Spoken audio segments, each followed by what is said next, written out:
All right, we are talking about section 1412.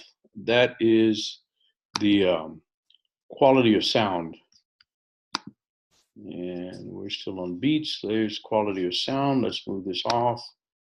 All right, take a look at the top left figure, which shows pressure versus time of the sound wave produced by a tuning fork.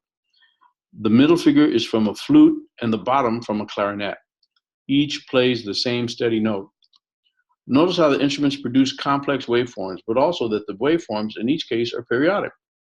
Now look at the figures on the right, which show the relative intensity of the harmonics in each case.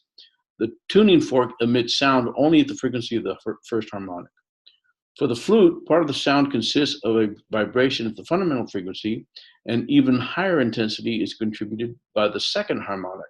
The fourth harmonic produces about the same intensity as the fundamental. These sounds add together according to the principle of superposition to give the complex waveform shown.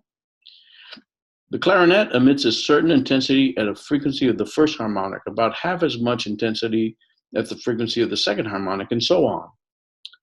In music, the characteristic sound of any instrument is referred to as the quality or timbre of the sound. The quality depends on the mixture of harmonics in the sound. We say that the note C on a flute differs in quality from the same C on a clarinet. Instruments such as the bugle, trumpet, violin, and tuba are rich in harmonics.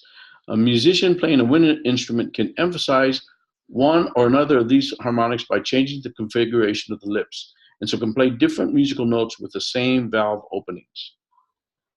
Okay, next section is the ear, section 14.14.13.